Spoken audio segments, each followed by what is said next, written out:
Reis 13. Agora somente 2 versos, os versos de número 9 e 10.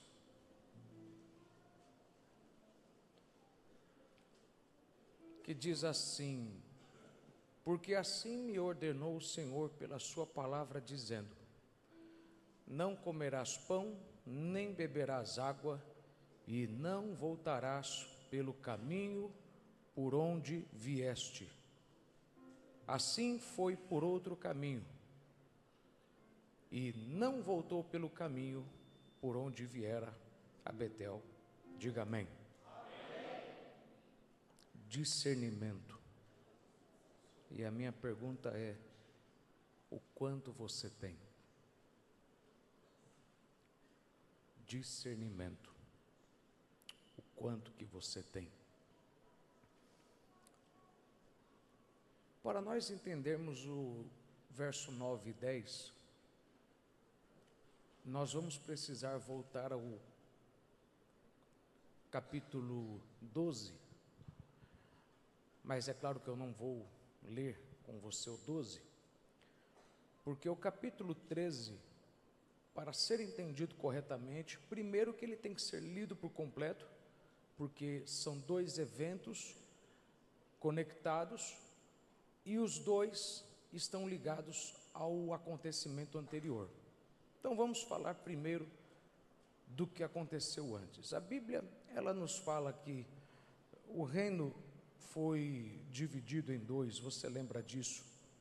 Salomão morreu, Roboão, seu filho, assume o lugar, e quando ele assume o lugar, ele não consegue manter o reino unido, e Deus já havia prometido que haveria divisão na casa de Davi, porém Deus também havia prometido a Davi que nunca lhe faltaria sucessor ao trono de Judá, que o cetro nunca sairia da sua casa, por quanto houvesse e por toda a eternidade sempre haverá um sucessor de Davi no trono de Judá.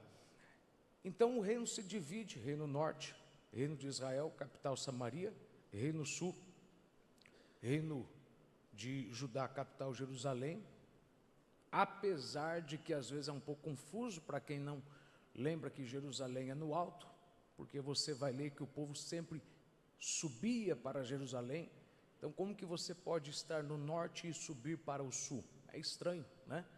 Mas é porque Jerusalém fica no alto, então nós vamos subir a Jerusalém.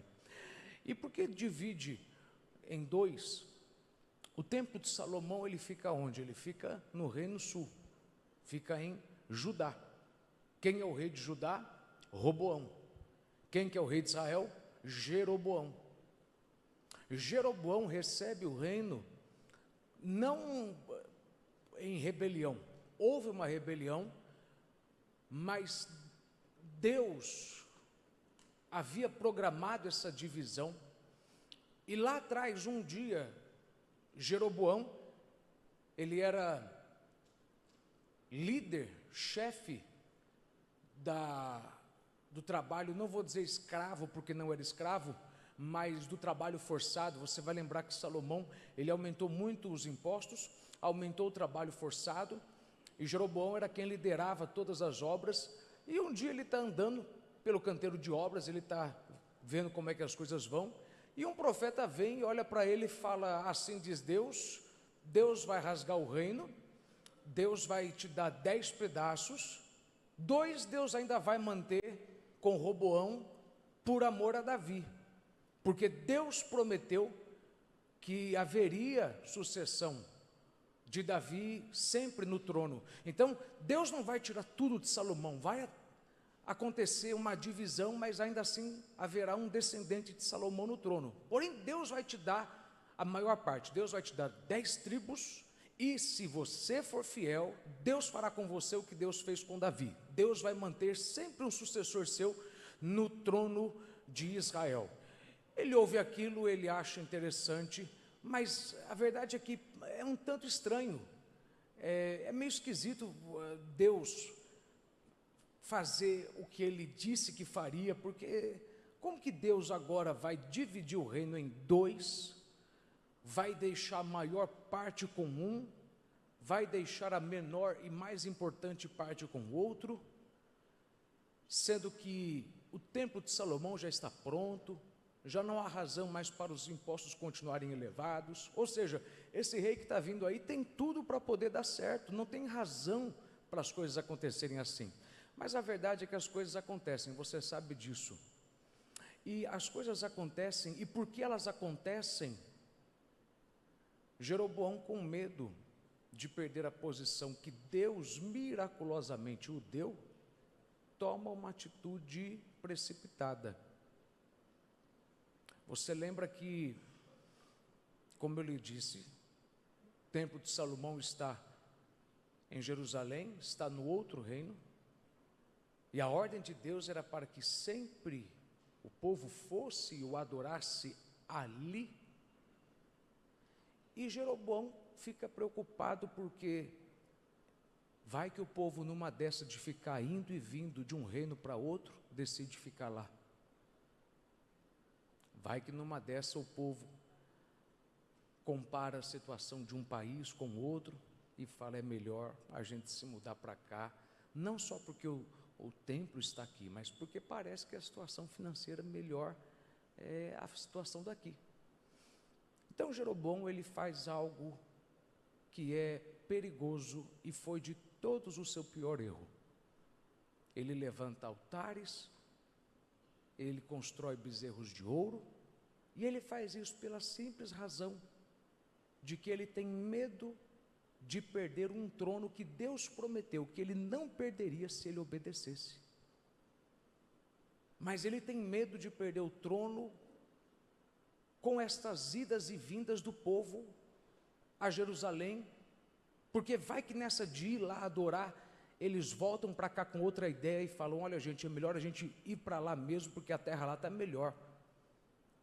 Então, para que o povo não ficasse indo e vindo, e ele corresse o risco de perder o povo, ele constrói altares em Dan, em Betel, nos dois extremos, ele faz bezerros de ouro, e ele aponta para os bezerros e ele diz, esses são os deuses que nos tiraram do Egito, esses são os deuses que nos livraram das mãos de Faraó, e você tem que lembrar isso aqui, de todos os acontecimentos na Bíblia, o acontecimento mais citado, depois da crucificação, e quando eu falo a crucificação, ainda assim eu falo incluindo as sombras, porque se for para mim falar evento citado literal, o evento mais citado foi a saída do povo do Egito, mais citado do que a crucificação, muito mais. Há muito mais tipos, sombras da crucificação, só que o evento que a gente mais lê descrito, eu fui o Deus que tirei vocês do Egito com mão poderosa, eu fui o Deus que tirei vocês da vergonha, tirei a vergonha do Egito de vocês, eu fui o Deus. Então, por várias e várias vezes você vê Deus lembrando o povo, fui eu quem tirei vocês do Egito, fui eu quem tirei vocês do Egito. Aí quando Deus, ele vê Jeroboão fazendo isso, essa ofensa fica difícil de Deus aceitar. Ela fica complicada para Deus engolir, porque é a coisa que mais Deus apontou e continua apontando até hoje, a razão pela qual os judeus não temem um holocausto eventual que possa acontecer, a razão pela qual eles se manifestam contra, mas se tiver que passar por tudo de novo, eles passam e não tem medo. Por quê? Porque primeiro que são o povo mais antigo que ainda sobrevive na história, não há um povo tão antigo quanto eles que sobreviveram, e sobreviveram porque Deus sempre provou que estava do lado deles. Deus é o guarda de Israel, e o guarda de Israel, ele não dorme, não tosqueneja. Deus é a própria defesa de Israel, não é o domo, não é os sistemas que a gente vê de bombas, não é nada do que os Estados Unidos oferece. A Bíblia declara de uma forma bem clara, o próprio protetor de Israel tem nome, e esse nome é Deus, o Deus que tirou eles do Egito, é o defensor de Israel. Então Deus, ele quando ouve ele falando daquilo que ele mais fala, Deus falou, outra eu até engolia, mas essa é uma humilhação pública muito grande. E Deus sempre te trata publicamente de acordo com aquilo que você faz com Ele publicamente. Se Deus te exalta publicamente, é porque em algum lugar da sua vida você o honrou publicamente. Mas se Deus te humilhou publicamente, agora ninguém dá glória a Deus, né, irmão? É porque você em algum lugar o humilhou publicamente. E Deus, ele manda um profeta para dar um recado para Jeroboão, e esse profeta está no capítulo 13. O 12 é o capítulo onde Jeroboão levanta os altares, constrói o bezerro de ouro. No 13, o profeta vem e ele dá esse recado para ele. Mas o que eu quero falar, antes de chegar ao meu ponto, que é falar sobre discernimento, quero só que você pense em algumas coisas aqui antes. Jeroboão, ele assume o reino sabendo, eu tenho que fazer diferente, Deus rasgou o reinado de Salomão e fez isso porque Salomão adorou a outros deuses. Então ele assume sabendo, eu tenho que ser diferente, mas termina fazendo a mesma coisa. É incrível a quantidade de pessoas que assumem algo sabendo que tem que fazer diferente, mas acabam fazendo a mesma coisa.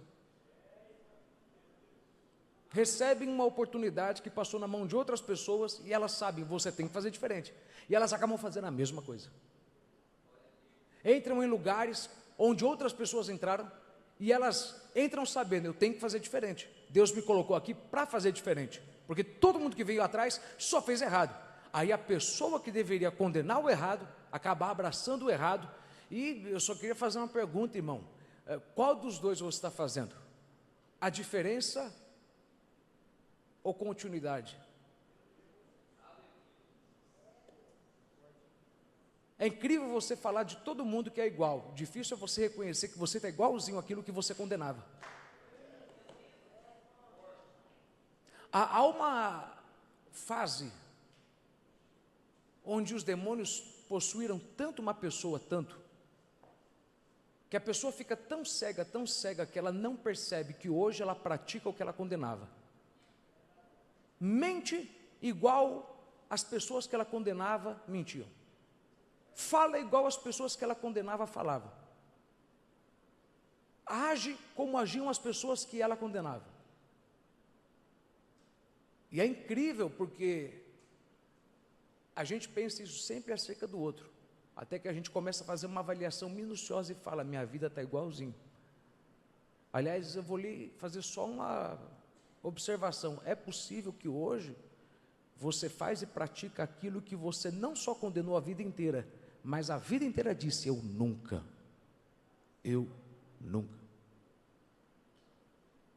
Jeroboão, ele faz exatamente o que Deus queria que ele não fizesse. E Deus falou, se você não pisar na bola, se você me obedecer, eu vou fazer com você igual a Davi, eu vou manter o trono na sua descendência. Agora, o interessante é que ele faz um erro, e ele, além de errar, ele comete um outro erro para que esse primeiro erro continuasse de pé. Ele comete dois erros, um erro e o outro erro ele comete para que esse primeiro erro continuasse dando certo. O primeiro erro foi, ele constrói altares, ele faz bezerros de ouro. Aí o segundo erro a Bíblia diz que Deus condenou ele, pense nisso.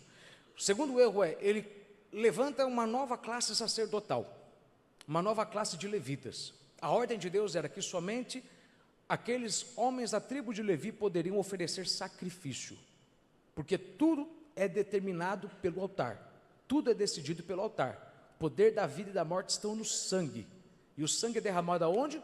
No altar. Então, é no altar que se determina se haverá vida, é no altar que se determina se haverá morte, é no altar que se determina tudo. Então, porque é no altar que se determina tudo, tem que ter um povo que sabe como agir, um povo que sabe como são os procedimentos, porque uma coisa errada pode fazer tudo dar errado, e ao invés de trazerem vida, trazerem morte. Uma mão que não foi lavada, um pedaço do pé que está com poeira, uma parte do corpo das vestes que estão manchadas, qualquer pequeno erro ou delito pode trazer morte pode trazer dano para todo mundo, então tem que ser um grupo de pessoas específico que vão passar a vida inteira estudando para não errar quando chegar a hora deles sacrificarem. Tem que ser um povo que não vai ter brecha para errar. Não vai ter brecha. É inaceitável o erro, porque o erro deles é a morte da nação inteira. O erro deles é a morte de todo mundo. Lembra que quando eles iam oferecer o sacrifício anual, todo mundo ficava em volta torcendo. Meu Deus, tem que dar certo, tem que dar aqui. Que se errar, lascou para todo mundo. Então, Deus falou, tem que ser um grupo específico, não por muitas razões, mas porque é tão complicado o que tem que fazer, é tão difícil, que esse grupo precisa dormir, eles precisam acordar, comer, e a vida inteira deles é girando em volta disso. Eles têm que se observar, eles têm que vigiar a si mesmos, eles não podem errar, porque o erro deles traz morte para todo mundo. Aí esse homem pega agora, e ele levanta uma nova classe, de um povo que não sabia o que fazer, que não sabia como fazer. Agora pare e pense nisso, se eles vão oferecer sacrifício num altar falso, por que Deus condena mesmo assim, ele ter levantado falsos profetas, se o falso estava cuidando do falso? Pense nisso. Vou tentar melhorar para você entender. A minha pergunta é, se já existe o falso, então por que Deus está condenando ele duas vezes? Primeiro, por ter feito o falso. Segundo, agora você colocou gente falsa para cuidar do falso. Deveria ter colocado os verdadeiros. Por quê? Porque Deus sabe, ainda que seja falso, se existe alguém verdadeiro, o verdadeiro vai condenar o falso. Não entendeu? Pensa comigo. Se os sacerdotes são aqueles que Deus mandou que fossem, eles condenariam, ele publicamente falariam o que o senhor está fazendo errado, eles falariam para o povo, gente, vai para Jerusalém e adora lá. Está entendendo? Porque Deus não tem problema com coisas falsas, desde que existam pessoas verdadeiras. Então Deus, ele fala, peraí, agora que você fez o falso e colocou o falso, eu vou te punir severamente. Por quê? Porque, tudo bem, é falso o altar, mas se existe alguém verdadeiro, o verdadeiro vai denunciar o falso. O verdadeiro vai falar para o povo, gente, isso aqui que ele está fazendo é errado. Mate a gente, mas a gente não vai ficar fazendo vista grossa para o pecado. Gente, vocês têm que descer para Jerusalém, ou subir para Jerusalém, melhor dizendo. O lugar da adoração é lá. Esse aqui não é o Deus que tirou a gente do Egito. Isso aqui, pelo contrário, é o pecado que Coré e todo mundo cometeu no Egito. Agora, qual que é a minha questão? Irmão, veja só, tem gente que quando comete o errado, vai cometer um outro erro. Para quê? Para poder confirmar o erro dele. Ele faz algo errado e levanta a gente errada, que é para a gente errada validar o erro dele. Por quê? Porque esse povo não sabe se o que eu estou fazendo é errado ou não, então eu vou pegar gente que não sabe o que é certo, para que gente que não sabe o que é certo acredite no que eu falo. É a mesma coisa com o rebelde, irmão. O rebelde, ele sai, abre igreja que é errado, e ele pega gente que não sabe a palavra de Deus para poder pastorear a igreja como ele, e eles não sabem o que eles estão fazendo é errado, num lugar errado. Já percebeu que o rebelde sempre leva a gente ignorante da igreja? Nunca quem conhece a Bíblia? Porque quem conhece a Bíblia sabe, não, isso aqui é errado, pastor. Não é interessante que todo ato de desobediência, a pessoa que liderou a desobediência sempre leva a gente que não conhece a Bíblia? Porque ele sabe, se você não sabe o que é certo ou errado, você vai dar apoio ao que eu falo. Então tudo que eu quero é alguém que confirme o que eu estou fazendo. Deixa eu lhe dizer uma coisa, sempre que tem pessoas errando, anote isso aí, onde há pessoas errando, há pessoas colocando pessoas erradas. Onde há pessoas errando, há pessoas colocando pessoas erradas. Para quê? Para que essas pessoas erradas, que não sabem o que é certo e o errado, que não têm discernimento do que é puro e o que é impuro, deem base para o que ela está fazendo, deem validação e falam, não, você está certinho. Já percebeu que tem gente que vive se cercando de gente tola? Olha, eu vou pegar pesado aqui no que eu vou falar hoje, então, pelo amor de Deus, não pense que estou falando para você, só se a carapuça serve. Mas por que gente rebelde, em todos os aspectos, gente rebelde contra a decisão de Deus na sua vida, de que Deus te usou, de que Deus te escolheu? Pensa em todo tipo de rebeldia. Já percebeu que toda pessoa que decide andar em insubmissão, desobediência, se cerca de pessoas burras? Por quê? Porque ele sabe, já que ele não sabe o que é certo e errado, ganhei um fã-clube. Já que ele não sabe o que é, eu estou te falando isso por quê? Para você ter paciência no processo, porque você vai ver muitas vezes Deus tratando com o cabeça e não com os caudos, porque eles não sabem o que fazem. Deus levantou o profeta para falar com o cabeça, não com os sacerdotes, o que eu queria que você entendesse. Deus, quando manda o profeta, Deus vai, vamos lá, só para a gente poder entender aqui. Vamos comigo, vamos ler verso 1 em diante. 1 Reis 13. E eis que, por ordem do Senhor, veio de Judá a Betel um homem de Deus, e Jeroboão estava junto ao altar, para queimar incenso. E ele clamou contra o altar, por ordem do Senhor, e disse: altar, altar, assim diz o Senhor, eis que um filho nascerá à casa de Davi, cujo nome será Josias, o qual sacrificará sobre ti os sacerdotes dos altos, que sobre ti queimam incenso, e os ossos desses homens, e os ossos de homens se queimarão sobre ti. E deu naquele mesmo dia um sinal, dizendo: este é o sinal de que o Senhor falou, eis que o altar se fenderá, e a cinza que nele está se derramará. Sucedeu, pois, que ouvindo o rei a palavra do homem de Deus, que clamara contra o altar de Betel, Jeroboão estendeu a sua mão de sobre o altar, dizendo: pegai-o. Mas a sua mão que estendera contra ele se secou, ficou paralisada, atrofiada, e não podia tornar a trazê-la a si. Ele não podia voltar a baixar a mão. E o altar se fendeu, a cinza se derramou do altar, segundo o sinal que o homem de Deus apontara por ordem do Senhor. Veja, algumas coisas para você entender isso aqui antes. Tudo isso aqui é Deus punindo ele por ter feito o que não deveria fazer, ter trazido a idolatria. E ele trouxe de volta a idolatria, por quê? Porque ele tem medo de perder o trono com o povo ido e vindo lá do templo de Salomão. Aliás, como que pode, irmão, a gente querer dar uma mãozinha para Deus naquilo que Deus prometeu fazer se a gente fizer a nossa parte? Porque Deus falou para ele: eu vou proteger você e o trono. Em outras palavras, deixe eles irem e voltarem de Jerusalém o quanto quiserem. Deixe eles irem e virem, deixe irem e virem. Só não faça aquilo que os outros fizeram, não traga idolatria, porque se você obedecer a Deus e os seus mandamentos, Ele vai fazer por você o que fez com Davi, vai manter sempre você e a sua descendência no poder. Agora, este homem, para não perder o que Deus deu, ele quer fazer uma coisa que é para tentar se proteger, sendo que Deus falou: eu vou te dar essa proteção, se você fizer o que eu estou falando. E sabe, o trono já veio de Deus, não teria outro jeito dele assumir o trono, então veio de Deus, e tudo aquilo que vem de Deus, Deus garante que só Ele pode proteger, não é que Ele vai proteger, quer dizer que só Ele pode proteger, entenda isso. Deus proteger é uma coisa, só Deus proteger é outra coisa. Tem coisa que eu posso fazer por mim mesmo, mas tem coisa que eu não posso fazer por mim mesmo.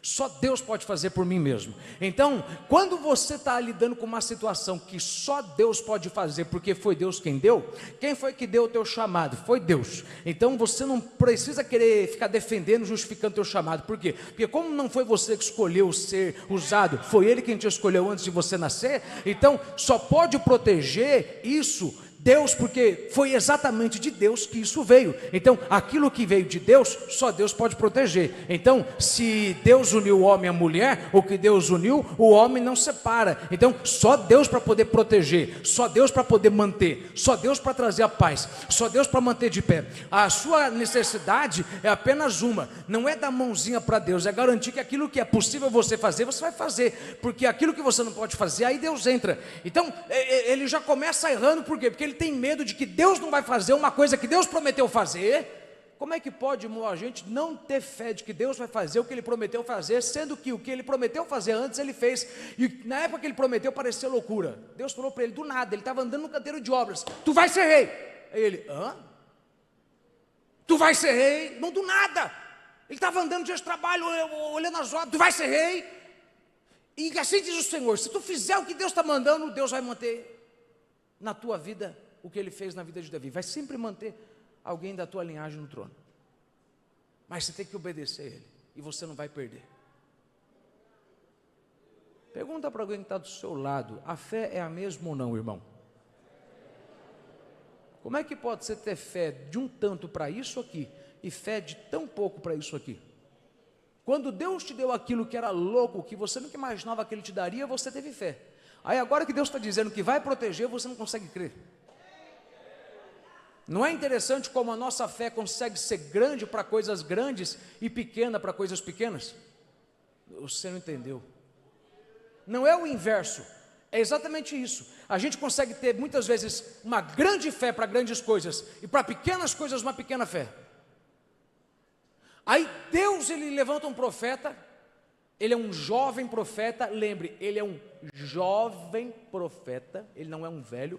Eu vim falar do velho profeta, não vim falar do jovem. Quer dizer, eu vim falar do velho e do jovem, mas vamos ficar no jovem. Ele é um jovem profeta. E esse jovem profeta vem falar, olha, Deus mandou dizer, vai levantar um homem novo chamado Josias, Josias vai acabar com tudo isso aqui, e Josias não só vai restaurar a adoração, como vai destruir tudo o que está acontecendo, e como prova de que Deus está me usando, o altar vai ser, nesse momento, destruído, e a cinza do altar será espalhada. Mas eis a questão, não foram 2 sinais que Deus deu, foram 3.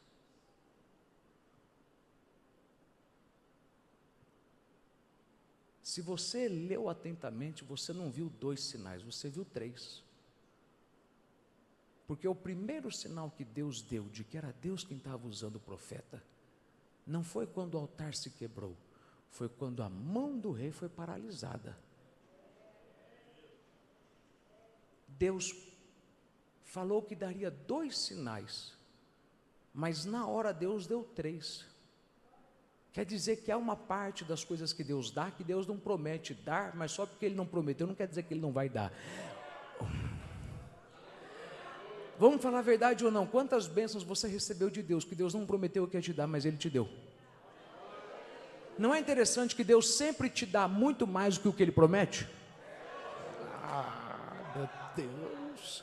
Diz aí para alguém que está do seu lado, Deus sempre dá mais do que Ele promete. Deus falou para ele, vai e profetiza que eu vou te dar 2 sinais. Deus não mentiu, Deus deu 2. Só que o terceiro sinal, que na verdade era o primeiro, somente quem tinha discernimento viu. O que eu vim falar hoje com você? Vim falar sobre discernimento. Porque se você não tem discernimento, há sinais que Deus vai te dar que você não vai conseguir ver. Jesus disse, e os sinais? Ele mandou você orar por sinais? Então por que você ora? Não, eu queria só te perguntar. Eu às vezes tenho que vigiar, porque a religiosidade me faz errar onde eu sei que a Bíblia manda eu não fazer isso. A Bíblia não me manda pedir sinais.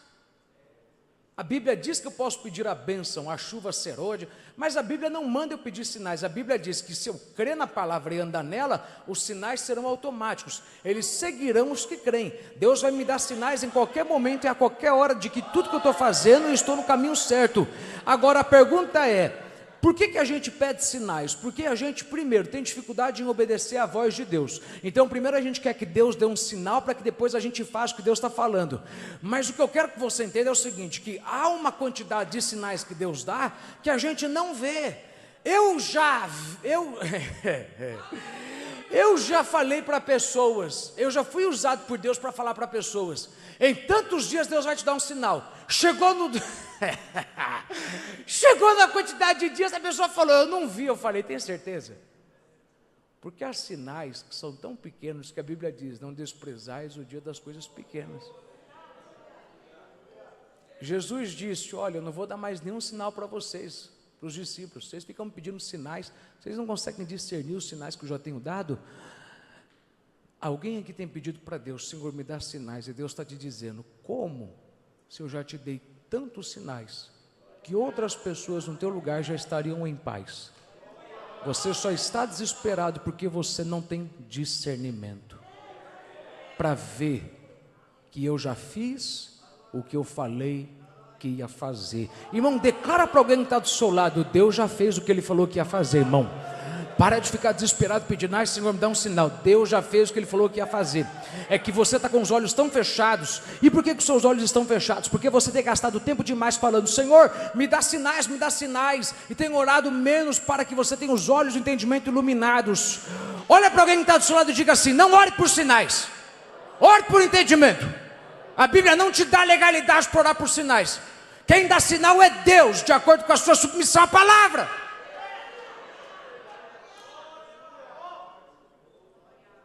É complicado isso, porque quando inclusive eu leio sobre Gideão, eu tenho que lembrar o seguinte: que eu estou falando da antiga aliança. Na nova aliança eu não tenho base para ficar pedindo sinais. Eu tenho que crer pela fé e andar.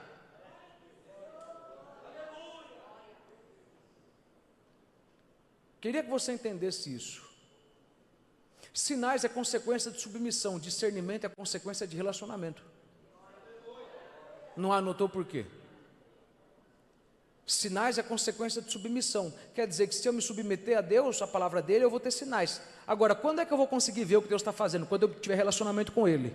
Tem gente que fica pedindo: ai, Senhor, me mostra. Por que o Senhor mostra tantas coisas para fulano? Por que fulano tem visão? Porque você quer ter visão? Tenha relacionamento. Porque visão é questão de relacionamento.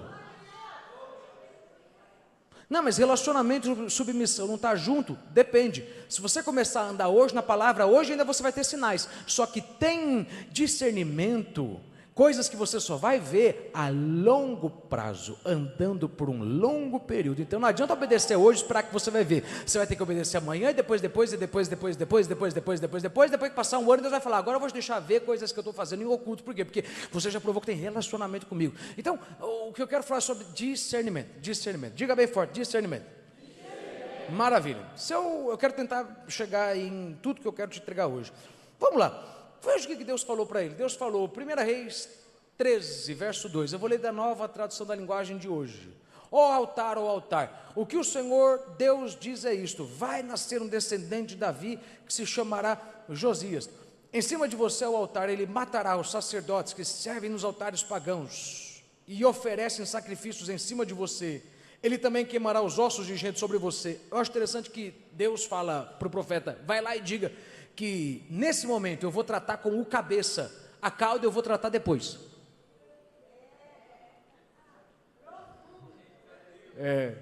Vai lá e fala: Jeroboão, Deus vai tratar contigo agora, mas com esse povo burro que você colocou do teu lado para te ajudar, Deus vai tratar depois. O bom, meu irmão, é quando a gente sabe que Deus vai tratar. Deus vai tratar. Ninguém dá glória a Deus agora porque você quer ser falso, como se você gostasse de todo mundo, como se todo mundo gostasse de você e não tivesse ninguém contra a tua vida. Vai embora, falso. Olhe para alguém do teu lado e diga assim: vai dormir, Deus vai tratar, irmão. Vai dormir, Deus vai tratar. Se tu é falso, fica quieto. Mas se tu sabe que na vida sua tem gente que está contra você, gente que está levantando gente para ficar contra você, e essas pessoas que estão ficando contra você sequer sabem o que elas estão fazendo, fica tranquilo. Deus garante: eu vou tratar com a cabeça agora, com o caldo eu vou tratar depois, mas não perca a tua paz, eu vou tratar. Então Deus fala: olha, eu vou tratar com vocês, vai nascer ainda um rapaz. Aliás, acho interessante que ele disse o seguinte: vai nascer um rei. Ou seja, esse povo que está servindo vai morrer, mas ainda tem que esperar nascer, crescer, se tornar rei. Vai levar um tempo. Eles vão continuar vivos por um tempo, servindo, sacrificando, fazendo toda a falsidade. Eu não quero tirar de você a tua alegria da justiça de Deus, mas deixa eu te explicar que a justiça de Deus, ela tem um prazo, um tempo, um processo que não é o seu. E é melhor você estar preparado para esperar muito, do que pensando que vai demorar pouco, e aí ficar com raiva porque não está acontecendo no teu tempo. No reino de Deus é melhor você se preparar para o pior. Seguro morreu de velho. Então é melhor tu estar preparado para se ver até o fim da vida, lidando com isso, do que ficar desanimado, porque a esperança falsa adoece a alma. Quando você cria esperança, Deus vai me honrar ainda esse ano, hein? Deus vai preparar uma mesa perante os meus inimigos, esse ano Deus vai me exaltar, e aí Deus não faz isso, sua fé fica lá embaixo. E aí quando a sua fé fica lá embaixo, oh meu Deus, queria que você entendesse isso, quando a sua fé fica lá embaixo por conta do que Deus não falou, mas você pensou, quando Deus fala, você não acredita. Quando a sua fé fica lá embaixo por conta do que Deus não falou, mas você pensou, quando Deus fala, você não acredita. Não tem uma pessoa aqui que nunca possa dizer isso, que você pensou que Deus ia fazer uma coisa que Deus não falou que Ele ia fazer. Aí porque Deus não fez o que Ele falou, porque Ele não fez o que você pensava que Ele faria, você ficou com tanta dúvida, que quando Deus te falou, faça isso, eu vou fazer aquilo, você teve dificuldade de crer. Não é esquisito? Eu estou com dúvida de que Deus vai fazer o que Ele falou, só porque aquilo que eu pensei que Ele ia fazer, Ele não fez. É por isso que esperança falsa é um perigo. Deixa eu te dar um conselho aqui antes de eu continuar. Cuidado com a expectativa que você cria sobre Deus. Anote isso para você pensar isso durante as próximas semanas. Eu tenho que tomar cuidado com a expectativa que eu crio sobre a minha situação. Porque é bem possível que eu estou pensando que Deus vai fazer uma coisa que Ele não vai. E aí quando eu ver que Ele não fez, a minha fé vai ficar tão pequena, que quando Ele me mandar fazer algo, eu não vou ter coragem de fazer. E que culpa Deus tem disso? Nada, nada. E toda vez que você atrasa, oh meu Jesus, oh meu Deus, há uma recompensa para a prontidão, ou melhor dizendo, há uma recompensa para a conclusão, quanto também há uma recompensa para o imediatismo. Anote isso para você não esquecer, eu vou te explicar essa frase. Há uma recompensa para a conclusão e há uma outra recompensa para o imediatismo. O que isso significa? Que Deus recompensa quem faz o que Ele fala, só que Ele recompensa com outras coisas, de uma outra forma, quem faz o que Ele fala rápido. Deus recompensou Jonas, mas Deus recompensou também Abraão. Um negociou, o outro não. Qual recompensa foi a maior? Se você fizer o que Deus te mandou, Deus vai te recompensar sim. Se você tivesse feito na hora que Ele te mandou, a recompensa vai maior. Você entendeu o que eu falei? Há uma recompensa para a conclusão e a outra recompensa para o imediatismo. Você entendeu? Então tem gente que Deus está falando, faça, e você está lá, não, mas o Senhor me deu um sinal, faça. Ele me deu um sinal, aí você faz, aí Deus honra. Aí o outro do lado ouve, e aí ele é... Qual que é a bênção que a Bíblia diz do imediato, do imediatista? A Bíblia diz que o homem imediatista, o homem que ele tem atenção não apenas no que fazer, mas no tempo, porque o que é sabedoria? Anote aí, conhecimento é saber o que fazer, habilidade é saber como fazer, sabedoria é saber quando fazer. Você não quer conhecimento, você quer sabedoria. Quando abrir a boca e falar ou não. Porque falar a coisa certa na hora errada é a mesma coisa que falar errado. Fazer a coisa certa na hora errada é a mesma coisa que fazer errado. Então você quer sabedoria. E sabedoria, faça aí escreva sabedoria e do lado põe o símbolo de igual. Sabedoria é igual a discernimento. E discernimento, coloque aí, é igual a tempo. Essas três coisas estão ligadas. Sabedoria é você discernir quando. Quando ir, quando não ir. Há tempo para todas as coisas. E há tempo para todo propósito debaixo do céu. Há tempo para ir, não é só saber ir. É saber quando ir, quando não ir. Há tempo para guerrear, há tempo para fazer pazes. Há tempo para juntar, há tempo para distrair. Há tempo. O que você quer na tua vida? Senhor, me dá discernimento. Me dá noção de quando. Não é o quê? Mas quando? Porque fazer na hora errada diminui a recompensa. Pedir perdão na hora errada, quando é tarde demais, muda a recompensa. Há tempo de todas as coisas, mas a chave de Eclesiastes 3 é entender: discernimento, tempo. Você tem que saber ser imediatista, imediato. Tem que saber ser rápido, porque a recompensa é maior. Então Deus fala para o profeta: vai e fala para este homem, a quem eu coloquei como rei, que eu vou destruir tudo que ele fez, e eu vou dar alguns sinais, de que eu estou te usando. É interessante porque ele fala, e como sinal de que Deus fala por mim. Em outras palavras, como sinal de que eu não sou igual a esses que estão te bajulando. Vai acontecer isso e isso. Mas o que eu quero te falar antes aqui é o fato de que 3 coisas aconteceram, e essas 3 que aconteceram eu acho que são fundamentais. E eu vou garantir para você, eu estou na página 4, eu tenho 19. Eu te prometo, eu ia falar semana que vem sobre finanças.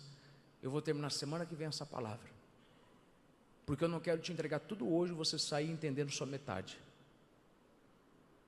Porque discernimento é uma coisa muito preciosa para mim querer ser rápido com você. Porque se você tivesse mais discernimento, você estava mais longe, há muito mais tempo. Eu estou falando de discernimento. E discernimento significa saber o tempo. O tempo. Não importa se você fez certo, a questão é quando você fez o que Deus falou. Quando?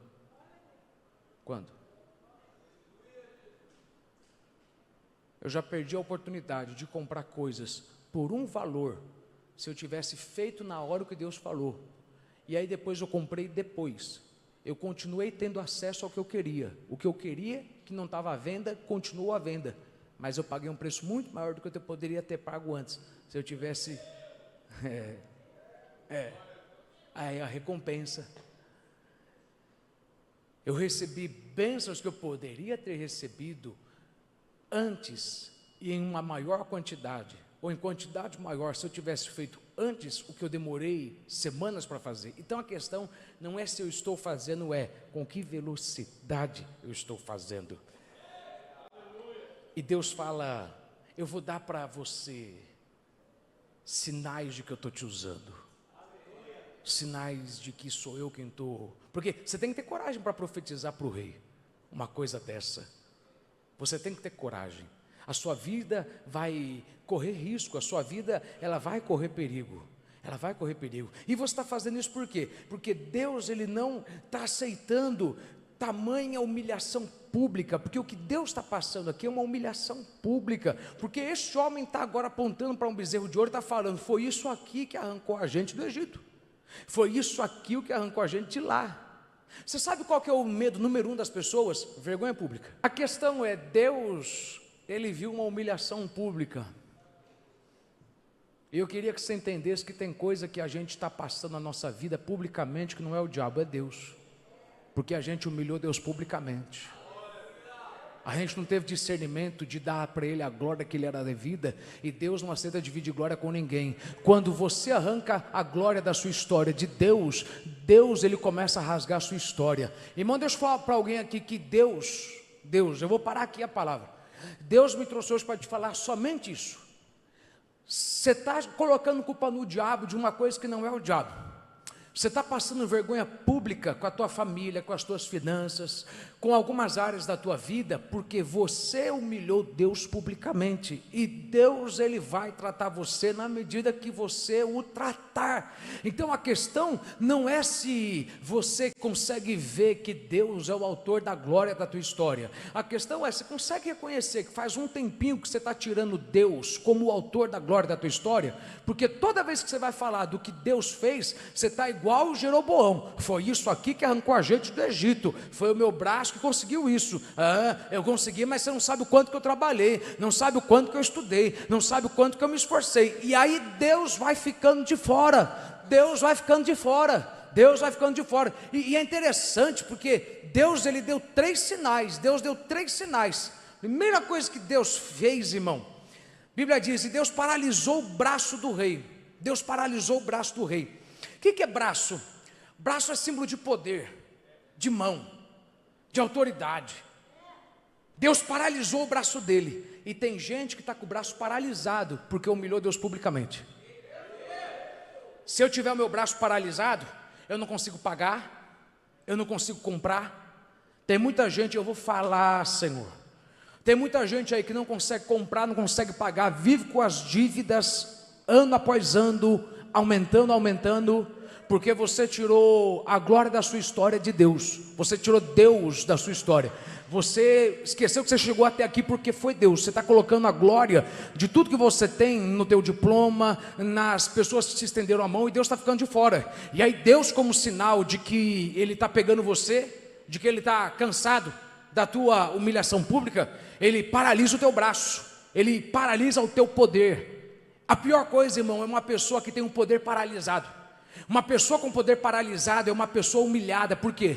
Porque com o braço paralisado você não paga, você não compra, você não constrói. Tem gente aqui que está tentando pôr a mão em um monte de coisa, nada do que põe a mão dá certo. Entra num emprego, o emprego não dá certo, perdeu o emprego daqui a pouquinho, vai para outro emprego, vai para outro ministério, não dá certo. Aí para o ministério que voltou também não estava dando certo. Por quê? Porque Deus eu vou até ir achando, cai. Deus paralisou o teu braço. E Deus paralisou o teu braço por quê? Porque o orgulho, a vaidade subiu para a tua cabeça, a glória foi roubada de Deus faz tempo. E Deus quer saber de você o seguinte: antes de eu voltar a falar de discernimento, deixa eu fazer uma pergunta. Você consegue discernir que o que está acontecendo na tua vida não é o diabo, sou eu? É eu que paralisei a tua força, foi eu que paralisei o teu braço. Você não está comprando, não é porque o diabo não está deixando, é porque eu não estou deixando. Teu nome está sujo e não está sendo limpo, porque não é o diabo, é porque eu não estou deixando. Porque você sujou meu nome, como você sujou meu nome, eu vou deixar teu nome sujo. Da mesma forma que você me humilhou publicamente, eu vou humilhar você publicamente, até que você entenda o seguinte: você tem que dar para mim a glória que me é devida. Irmão, só para mim ver, se alguém está entendendo o que Deus está falando com ele, olha para alguém que está do teu lado e diga assim: volta a dar para Deus a glória que lhe é devida, irmão, volta a dar para Deus a glória que lhe é devida, volta. Se você não der para Deus a glória que é de Deus, irmão, você vai continuar com essa paralisação na tua vida, com essa paralisia na tua vida. Você vai continuar vivendo uma vida onde você entra em um novo ano e vive um novo ano e sai de um velho ano e nada muda. As pessoas à sua volta mudam, as pessoas prosperam, toda a igreja prospera, você continua miserável. E aí você coloca a culpa em tudo. A culpa não é de tudo, a culpa é de uma pessoa só. A culpa é sua. Deus paralisou o braço dele. Deus falou: eu vou paralisar o teu poder, porque com o teu braço você manda matar, você manda prender. Eu vou te fazer viver uma vida onde você vai tentar e não vai conseguir, até você entender, não está conseguindo, porque eu não estou deixando, por quê? Porque tudo que eu fiz você conseguir, na hora em que você ganhou, tu não me deu a glória. Tu não me deu a glória, tu me deu uns trocados, e diz: foi Deus quem fez, mas depois começou a viver como se não tivesse feito. Como é que pode, depois de tudo que passou, tem vergonha de contar o testemunho que gerou? Como é que pode um crente, depois de tudo que sofreu, estar com vergonha de falar o que Deus deu? Aí, como se não bastasse, Deus ele vai e ele manda que algo sobrenatural aconteça. O altar ele é quebrado, o altar ele é destruído, o altar é destruído, o altar é destruído, o altar é destruído. O altar, aquilo que ele construiu, aquilo que Jeroboão construiu é destruído. Aquilo que ele estava exibindo para todo mundo foi destruído. Preste atenção, tem gente que se gaba de coisas que ele pensa que porque ele conquistou agora, a essa altura, não tem como ele perder. A pessoa se gaba, até que quando Deus põe a mão, tudo aquilo que ela estava se gabando, ela perde publicamente.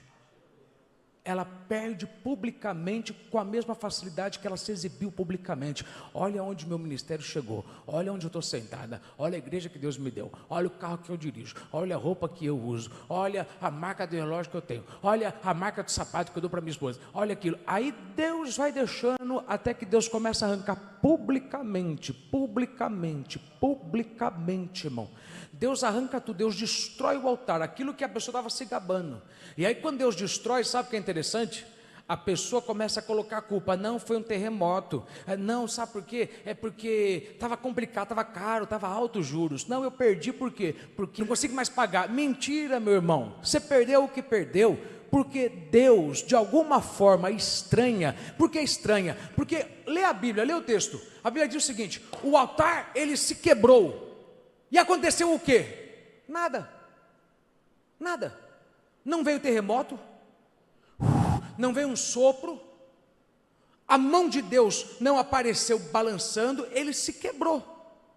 Toda vez que a gente vê algo se quebrando estranhamente, pode ver, é a mão de Deus operando por detrás, irmão. Toda vez que você vê alguma coisa se quebrando de uma forma estranha, não há razão para essa doença, não há razão para isso. Pode ter certeza, é a mão de Deus por detrás, tanto para fazer algo bom quanto algo ruim. Diz para alguém que está do teu lado: toda vez que você não entende, é fácil de entender. Toda vez, meu irmão, que você não consegue arranjar lógica, toda vez que você não consegue arranjar explicação, é fácil achar explicação. É Deus. Não teve nada para acontecer isso? É Deus. Não teve nada para ficar desse jeito? É Deus. Tanto para bom quanto para ruim. Se isso for para poder te beneficiar, é Deus. Mas também se for uma colheita sua, é Deus. Por quê? Porque toda vez que você vê o altar se quebrando, é Deus de alguma forma cumprindo o que Ele falou. E o interessante, irmão, é que quando a mão de Deus está trabalhando, não adianta, hoje que eu estou te falando, estou terminando a palavra, não adianta você tentar achar explicação. Não dá para poder esconder de gente que é crente. Gente que é crente sabe, é a mão de Deus. Está tentando colocar a culpa em todo mundo, no filho, na filha, do marido, da esposa, mas é a mão de Deus. Olha para pelo menos 5 pessoas e diga para essa pessoa aí: é a mão de Deus, irmão. Tem gente tentando esconder, tentando disfarçar. Ele não quer aceitar que é a colheita, mas não adianta, não dá para explicar o porquê ele está passando isso. É a colheita de Deus. É Deus dizendo: já que você se gabou de uma coisa, eu vou fazer você passar humilhação pública por conta dessa coisa. Eu vou tirar na frente de todo mundo. Você vai tentar explicar o porquê você perdeu, e quando tentar explicar, não vai conseguir. Por quê? Porque a razão é simples: você deixou de dar para mim a minha glória. Como você deixou de dar a minha glória, eu vou deixar você passar uma vergonha tão grande, que você vai tentar disfarçar, vai pôr a culpa em todo mundo, no periquito, no papagaio, no cachorro. Não é porque a época era complicada, não porque eu não estava numa fase boa. Mentira, meu irmão. Aconteceu o que aconteceu porque a mão de Deus falou: eu não vou mais deixar eu em segundo lugar. Eu quero a minha glória, eu quero a minha honra, eu quero a minha exaltação, eu quero o meu louvor, eu quero ver você de volta no primeiro amor, eu quero ver você abençoado, mas lembrando que você depender de mim. Eu quero ver você abençoado, mas quero ver você levantando as mãos e dizendo: se não fosse o Senhor que estivesse ao nosso lado, hora de Israel. Eu quero ver você desfrutando da bênção, mas lembrando que antes de você dizer que foi você quem comprou, você tem que dizer: foi Deus quem abriu as portas, foi Deus quem fez aparecer o dinheiro, foi Deus quem me deu força. A força veio do meu braço? Não, a força veio do Deus que renova as minhas forças. Foi o meu braço que pegou, mas foi Deus quem me deu a condição de estender o meu braço. O dinheiro saiu das minhas mãos, mas foi o dono do ouro e da prata que abriu as janelas do céu e derramou sobre o meu celeiro uma bênção tal, até que não houve espaço para comportar. Como é que eu vou poder ter glória de uma coisa que eu sei que foi Deus? Foi Deus quem me pôs, foi Deus quem me deu, foi Deus quem me fez ser. E se eu tentar pegar a glória, eu perco publicamente aquilo que Deus queria que eu mostrasse publicamente. O meu troféu, que deveria ser admirado pelo público, ele vai ser motivo de chacota e vergonha de público, porque com a velocidade que veio, a velocidade mesmo vai ser tirada. Meu Deus. Aí Deus, como se não bastasse, Ele ainda fala algo interessante. Ele fala: eu agora vou espalhar cinzas. E deixa eu falar 3 coisas para você guardar e levar para a tua casa, porque eu vim falar de discernimento, mas eu vou parar nessa primeira parte, porque você tem que discernir quando é pecado e quando é obra de Deus. Você tem que discernir quando é uma infelicidade natural ou quando é um espírito de Saul. Para de querer passar a mão e fazer vista grossa para gente que está perturbada por demônios. E você está querendo dizer que está perturbado porque perdeu alguém, porque perdeu algo. Irmão, isso aí é demônio. Isso aí não se resolve com terapia, se resolve com oração e libertação. Para de ficar passando a mão na cabeça, irmão, e tentar justificar o pecado de algumas pessoas, porque o pecado que você justifica, você chama atenção e atrai. Eu vou falar de novo, o pecado que você justifica, você chama atenção. Eu vou falar aqui até você entender isso aqui. Tem gente que você acha, você está me ouvindo aqui, você tem que entender isso aqui. Você acha que você nunca vai acabar numa situação como outra pessoa acabou, e você tenta justificar o porquê ela caiu onde ela caiu, porque ela terminou como terminou. Só que todo pecado que você justifica, você fala para ele: ei, estou te chamando, pode vir para mim, porque se você vier para mim, eu não tenho problema de falar para os outros uma mentira, quando eu não quero assumir a realidade, que eu dei brecha para você entrar. Pensei que você ia dar glória hoje. Acho que vai ficar para o próximo culto, né? Vai ficar para o próximo culto. Discernimento. Não é o diabo, é Deus. Discernimento. Tem gente que está numa infelicidade que não adianta, é Deus. Está numa perturbação, uma falta de sono que não é o diabo, é Deus. E sabe como é que eu sei que é Deus? Porque toda vez que você repreende o diabo, ele tem que ir embora, mas você não pode repreender Deus. Quando é Deus, você não pode querer tomar remédio para dormir, esperar que o remédio funcione. Você vai tomar 1 milhão de remédios, você vai sofrer um infarto, mas o remédio não vai fazer efeito. Você pode se matar, você pode gastar dinheiro, comprar um colchão caro, mas não vai dar nada certo. Por quê? Porque quando é a mão de Deus, ela só sai quando ela cumpriu o que Ele queria que cumprisse. Diz aí para alguém que está do teu lado: Deus está agindo em teu favor, irmão. Deus está agindo em teu favor.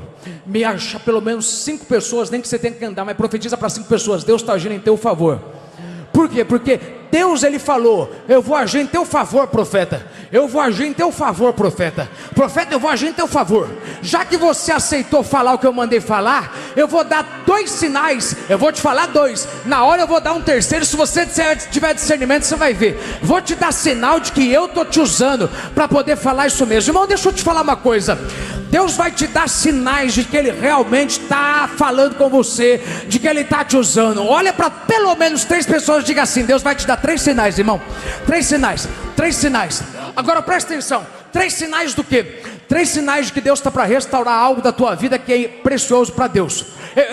Eu quero que você entenda. Tudo que Deus está falando aqui, Deus está falando de restauração. Deus está falando: eu vou restaurar a adoração e a santidade para Israel. Não é eu vou trazer um novo tempo, eu vou trazer um novo, mas velho tempo. Eu vou trazer um novo tempo no qual eu vou restaurar uma velha coisa. Eu vou trazer um novo tempo. O novo tempo vai vir através de quem? Josias. Mas Josias vai trazer uma velha coisa, que era o quê? A adoração. Então tudo que eu estou falando aqui, através desse profeta, é para explicar uma coisa: eu vou trazer restauração. Eu vou trazer restauração. Eu vou trazer de novo aquilo que foi embora. Eu vou trazer de novo aquilo que o diabo pensou que não teria mais jeito de voltar. Eu vou dizer isso aqui até você dar glória a Deus, irmão. Eu vou trazer de volta aquilo que a pessoa que perdeu sonha em saber: será que vai poder voltar um dia? Eu vim para dizer: vai voltar. Não só vai voltar, como eu estou trabalhando em teu benefício para trazer de volta. Eu estou trabalhando em teu benefício para poder fazer voltar. Olha para alguém e diga para essa pessoa: Deus está trabalhando em teu benefício, meu irmão. Deus está trabalhando. Deus não vai trabalhar para fazer voltar. Deus mandou te dizer: eu já estou trabalhando para fazer voltar. Eu já estou trabalhando para fazer voltar. Eu já estou trabalhando para fazer voltar. Eu já estou trabalhando para fazer voltar. Eu não vou começar, eu já comecei a trabalhar na restauração. Eu já comecei a trabalhar para restaurar tua família, para restaurar teu casamento, para restaurar tua saúde, para restaurar tuas finanças, para restaurar tua moral, para restaurar teu ministério. Eu já comecei a trabalhar para restaurar a sua imagem, para restaurar o seu nome. Eu já comecei a trabalhar para... Oh, meu Deus, está falando.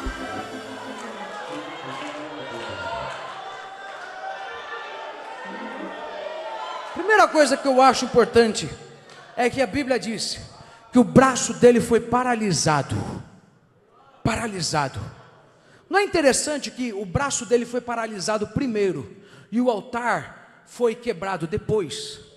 Por quê? Porque se Deus quebra o altar primeiro e deixa o braço dele solto, quando ele vê que Deus está desfazendo o que ele fez, ele vai querer matar a pessoa pelo qual Deus está fazendo o que está fazendo.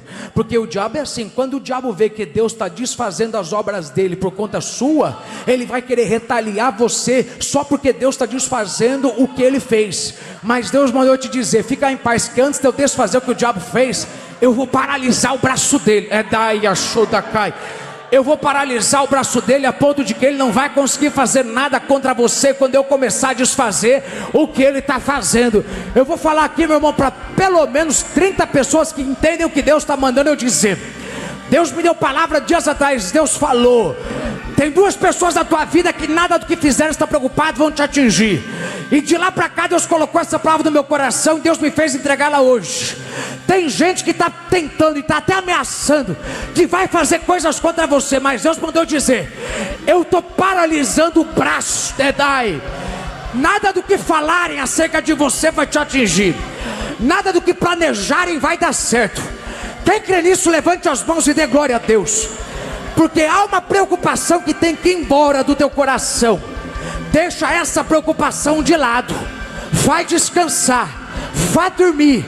Deus está paralisando o braço, Deus está paralisando a boca, Deus está paralisando a chábia.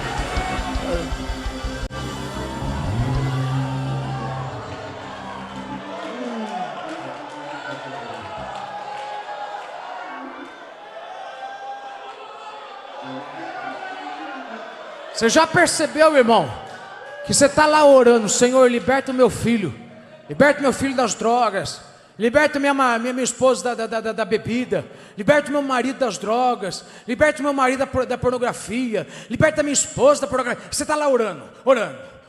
Aí Deus começa a soltar uma área e o diabo vem e metralha outra. Não entendeu? Quando você viver um pouquinho mais, você vai entender depois.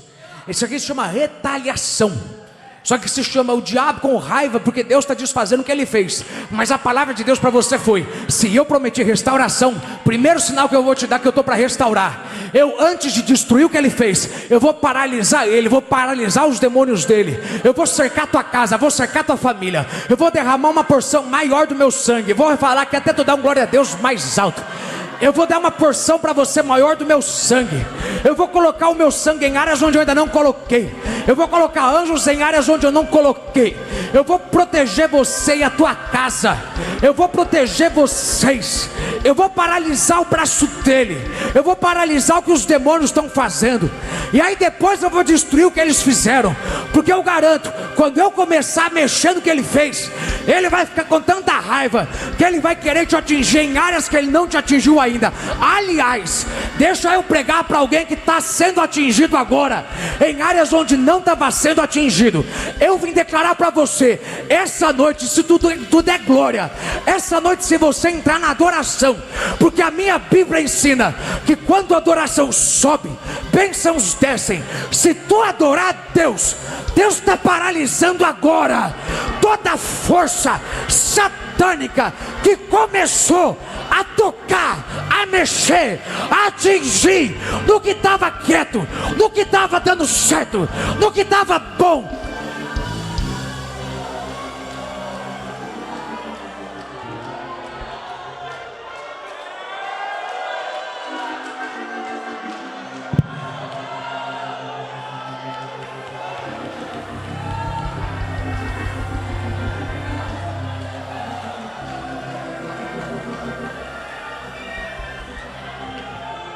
A gente tem que parar de ser incrédulo.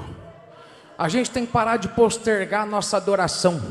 Porque a gente fica jogando a adoração para frente. Não, quando Deus diz fazer o que foi feito, eu vou adorar mais. Quando não, eu vou dar mais glória. A gente não fala desse jeito, mas a gente pensa de formas desse jeito, porque a gente vai deixando, né? Não, eu vou dar para Deus um culto de ação de graças quando Deus fizer o que Ele tem que fazer. Irmão, a verdade é o seguinte: às vezes o altar ainda vai estar lá pronto. Deus não está destruindo o altar, Deus não está destruindo a obra que Satanás fez, mas Ele já está paralisando Satanás e os demônios dele. Quando Ele começar a paralisar, levanta as mãos e começa a dar glória a Deus, porque tudo aquilo que Ele paralisa, Ele destrói. Tudo aquilo que Ele paralisa, depois Ele vem para destruir.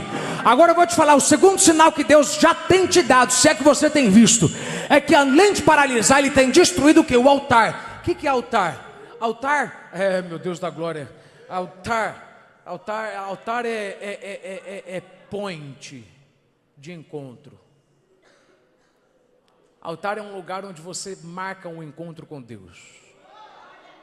Altar é um lugar onde você se encontra com Deus e determina se vai ter vida ou não, porque é no altar que você declara a vida. É por isso que a tua boca é o altar da tua vida, porque o poder da vida e da morte estão no sangue, assim como o poder da vida e da morte estão na boca. A Bíblia diz as duas coisas, que o poder da vida e da morte estão no sangue e também estão na boca. Quer dizer que a tua palavra, ela tem poder de agir da mesma forma que o altar age quando recebe sangue. Pô, meu Deus da glória. Então é ali onde se controla, é no altar onde se controla. Altar, você tem que entender que altar é muito mais do que lugar de adoração. É um lugar de encontro, porque ali existe controle. Era no altar que Deus controlava a vida do povo por mais um ano ou não. Então o altar é lugar de controle. Controle. Quem planta no altar programa o futuro. Por quê? Porque o altar é lugar de controle. Diz para alguém que está do teu lado: o altar é lugar de controle. Altar é lugar de controle, mas altar também é um lugar que a gente chamaria de um point. É um lugar de encontro. Só que esse altar aqui não é de Deus, é um altar de Satanás. Irmão, na vida de todo crente, em algum momento vai surgir um altar de Satanás, um lugar onde os seus adversários se encontram, onde as pessoas que querem o teu mal se encontram. Ali eles planejam, ali eles falam, ali eles fazem todo o esquema, ali eles determinam se vão controlar você, se vão fazer com você o que eles querem fazer, ou se vão esperar mais um pouquinho. Aí Deus, ele vem e mostra que esse altar está sendo destruído, e aí ele me faz entender o seguinte, que se ele prometeu que vai restaurar algo na tua vida, ele vai destruir aonde eles estão se encontrando. Ele vai destruir o lugar onde eles estão mantendo controle. Ele vai destruir onde existe um trono de Satanás. Ele vai destruir o lugar de onde eles estão comandando. Existe um lugar, meu irmão, talvez você não acredita nisso, mas há um lugar onde os demônios se unem para poder falar: agora a gente vai fazer ele ficar assim essa semana, agora a gente vai fazer ele ficar assim, desse jeito, esse mês inteiro. E quando eu falo de Satanás e dos demônios, eu falo também das pessoas que dão lugar a ele. Há um lugar, eu vou falar, irmão, existe às vezes a casa de uma irmã, a casa de um irmão, um lugar, um restaurante, um bar. Irmão, eu estou falando de quem entende que é espiritual, irmão. Existem lugares físicos onde eles se encontram, onde eles têm um encontro para poder programar o que vai acontecer. Mas Deus, ele diz: eu vou destruir esse lugar. Eles não vão ter onde se encontrar, vão ficar perdidos, vão ficar sem saber o que fazer. E o terceiro, eu não só vou quebrar, mas eu vou espalhar as cinzas. Eu vou espalhar cinzas, eu vou lançar cinzas para longe. Veja, a Bíblia não está dizendo só que Deus vai derramar a cinza. Em outra tradução está dizendo ele vai espalhar cinza. Por quê? Porque se ele quebrar o altar, automaticamente a cinza vai cair. Se eu quebrar um copo aqui, vai ter cacos, e alguns cacos vão para ali, mas o caco não vai parar lá. O caco só vai parar lá se eu espalhar o caco. Então Deus, ele diz: eu não só vou derramar a cinza, eu vou espalhar a cinza, eu vou lançar para longe, porque o inimigo que veio por um caminho vai fugir por 7.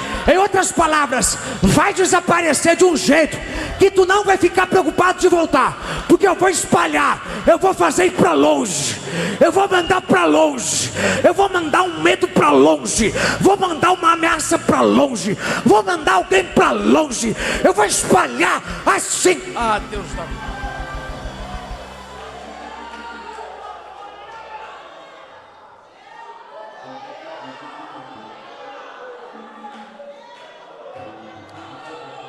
Mas você tem que ter discernimento de ver, Deus está fazendo isso. Fica em pé.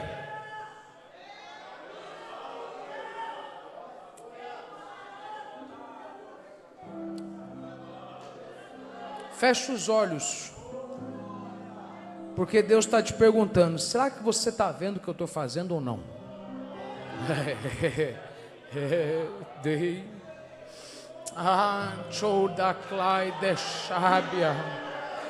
Eu estou mudando alguém aqui de casa exatamente para proteger teu filho. Eu estou lançando as cinzas para longe dele. Dai.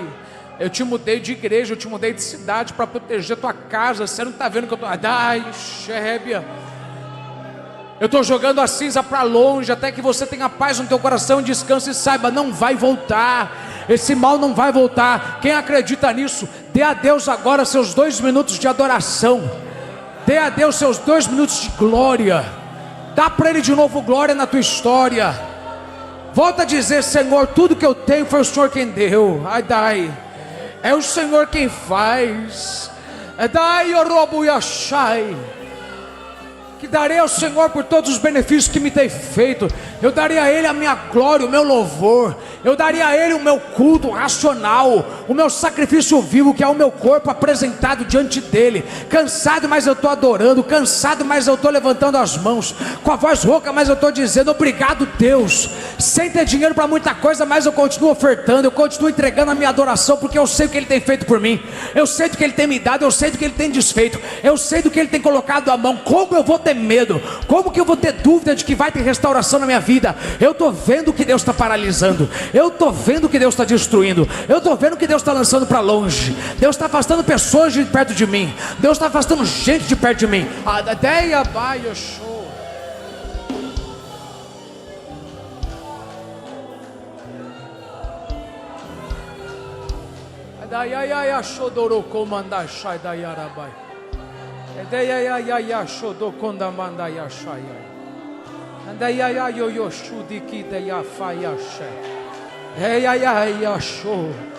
Andai, Kebia, Alai, trocou de fai, de fascio, Anancho, Andalabayodoro comandashai, Debrio toia cancho de lebria, Andamandoiori de fascia, deixada coto no mandai, Anto yashe debia, Amai chocolata yoro fascia, Kato kotai. Anando yorobutayashi.